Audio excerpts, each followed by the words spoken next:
जहुरी ने कहा रतन बदल गया, मुर्दों ने कहा कफन बदल गया, एक संत ने कहा भाई कुछ नहीं बदला, सब जैसे के तैसे हैं। इस सत्संग में आने से हमारा और तुम्हारा जीवन बदल गया, जीवन बदल गया, जीवन बदल गया। भाई और बहनों, जो हमारे जीवन को बदल दे उसी का नाम सत्संग है। ऐसे सत्संग रूपी ज्ञान गंगा में डुबकी लगाएंगे, सत्संग की महिमा को और बतलाते रहेंगे। आइए आज हम चिंतन करें कि प्रज्ञा अवतार क्या है।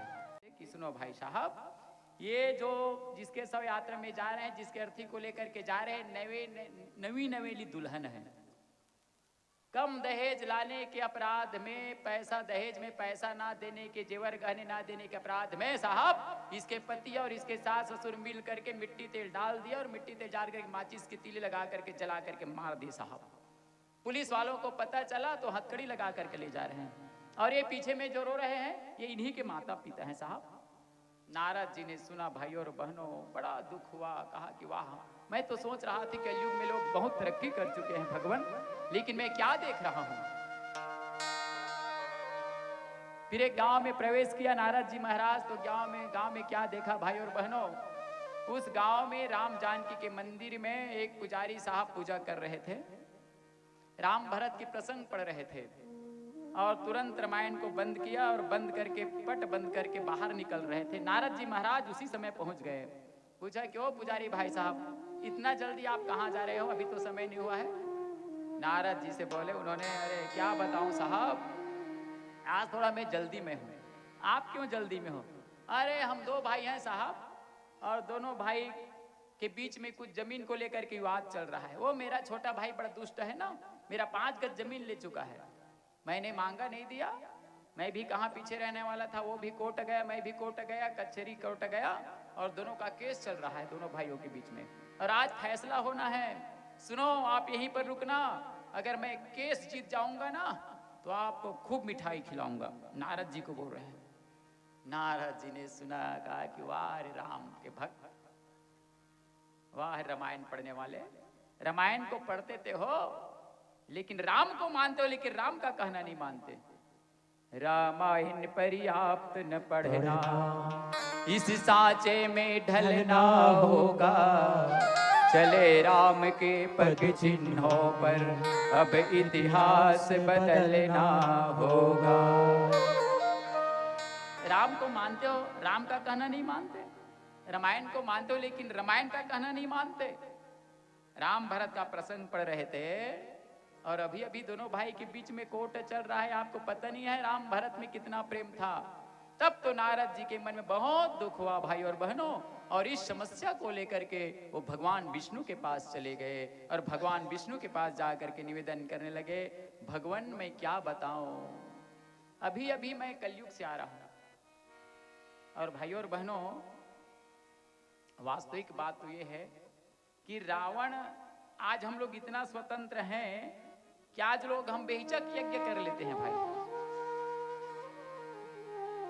जब तब कर लेते हैं, कोई रोकने टोकने वाला नहीं, इतना हम स्वतंत्र हैं आज।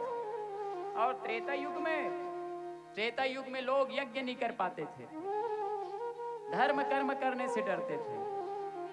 अस भ्रष्टाचार भव संसारा, धर्म सुनिय नहीं का, अस भ्रष्टाचार भव संसारा, धर्म सुनिय नहीं का, तेहि बहुविधि त्रास देश निकास, जो कहवे पुराण,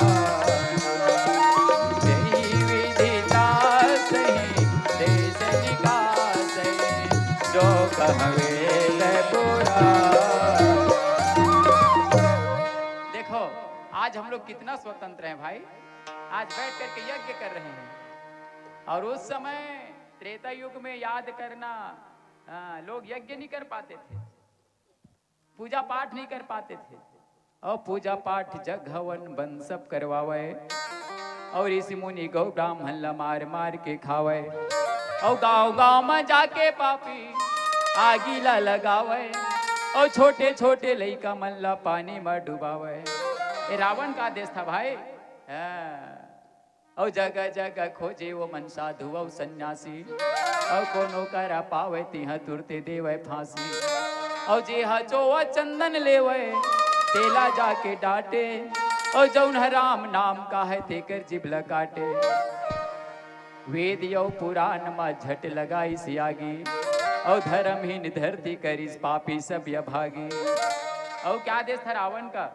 अरे मंदिर मन ला तोड़ाओ यो, साधु संत ला फांसी, दान पुण्य धर्म कर्म के कर दो सत्यानाशी। ये रावण का आदेश था भाई। ये सारी समस्या को लेकर के नारद जी महाराज भगवान विष्णु के पास चले गए, और भगवान विष्णु के पास जा करके कहने लगे कि हे नारायण, अभी अभी मैं कलयुग से भ्रमण करके आ रहा हूं। जब जब भी धर्म की हानि होती है प्रभु, तब तब आप अवतार लेते हो।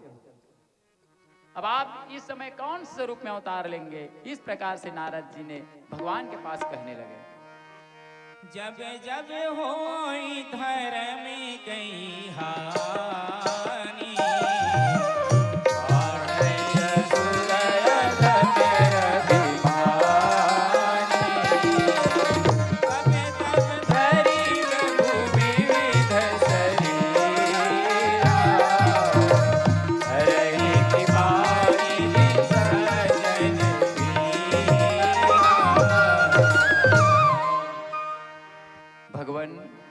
जब जब धर्म को हानि होता है, आप किसी न किसी रूप में जरूर अवतार लेते हो।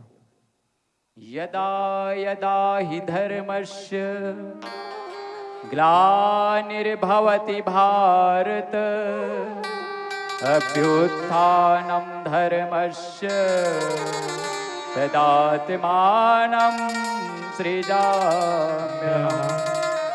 परित्राणाय च साधूनाय, दुर्जनाय च दुष्कृता, धर्म संस्थापनार्थयामि संभवामि युगे युगे। मित्रों, नारद जी महाराज कहने लगे, क्या कहते हैं? द्वापर युग में क्या हुआ भाई? द्वापर युग में यदा यदा ही धर्मस्य ग्लानिर्भवति भारत, भगवान कृष्ण कहते हैं कि अर्जुन, जब जब धर्म को ग्लानि होता है तब तब मैं अवतार लेता हूं। और रामायण में मानसकार भगवान शिव माता पार्वती को कहते हैं कि सुनो भवानी, सुनो गिरिजा, जब जब होए धर्म की हानि, बाढ़े असुर अधम अभिमानी, तब तब धरी प्रभु विविध शरीरा। एक अवतार के चक्कर में मत पड़ जाना भाई। कभी राम बने के, कभी श्याम बने के चले आना। देखो, मेरे परमात्मा कभी राम बन के आ जाते हैं, कभी श्याम बन करके आ जाते हैं, कभी कन्हैया बन करके आ जाते हैं, तो मेरे गुरुदेव कभी कभी प्रज्ञावतार बन करके आ जाते हैं। बोलो प्रज्ञावतार भगवान जय। द्वापर युग में कहते हैं कि यदा यदा ही धर्मस्य ग्लानिर्भवति भारत। मान लीजिए कोई व्यापारी है,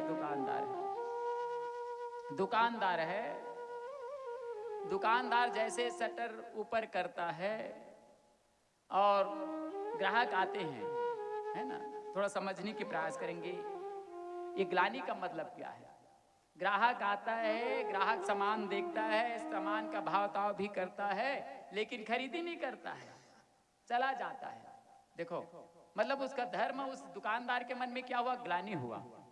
और एक दुकानदार अपने दुकान के शटर को ऊपर करता है, दरवाजा को खोलता है, लेकिन कोई ग्राहक उसके दुकान को लौट के भी नहीं देखता है भाई। हाँ, मतलब समझो उसके धर्म को हानि हुआ, क्योंकि कोई देखने वाला नहीं आता है। और यही हुआ, दुर्योधन कहा करते थे, जनामि धर्मम नय च प्रवृत्ति, जनाम्य धर्मम नय च निवृत्ति। कन्हैया, मैं धर्म को जानता हूं लेकिन मानता नहीं हूं, मेरे धर्म में चलने का प्रवृत्ति नहीं है। अधर्म क्या, उसको भी जानता हूं, लेकिन उसके छोड़ने का मेरा मन नहीं करता। मतलब धर्म को दुर्योधन जानता था लेकिन उसमें चलता नहीं था। और अभी हमने कहा कि त्रेता युग में लोग गीता, भागवत, रामायण, धर्म, पूजा पाठ सबसे अलग कर दिया रावण ने, सबसे अलग कर दिया। उसी को नारद जी महाराज कहते हैं कि हे प्रभु, इस समय आप कौन से रूप में अवतार लेंगे। तब भगवान विष्णु ने कहा नारद जी से कि सुनो नारद, इस समय केवल एक रावण नहीं, एक कंस नहीं, एक हिरण्याक्ष नहीं, एक शूर्पणखा, एक भस्मासुर नहीं। एक भस्मासुर होता, एक रावण होता, मैं राम का अवतार ले लेता। इस समय तो कलयुग में अनेकों रावण, अनेकों कंस, अनेकों भस्मासुर, अनेकों हिरण्याक्ष, अनेकों शूर्पणखा आज सूक्ष्म रूप से दुर्बुद्धि बनकर के सबके मानव मस्तिष्क को भटका रहा है।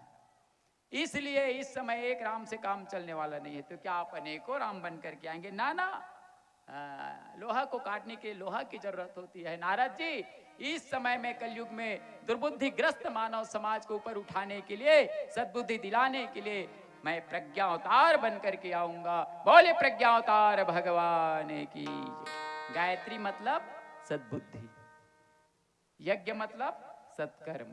भाइयों और बहनों, उसी गायत्री को लेकर के हमारे परम पूज्य गुरुदेव प्रज्ञा अवतार सद्बुद्धि को लेकर के हमारे बीच आए हुए हैं।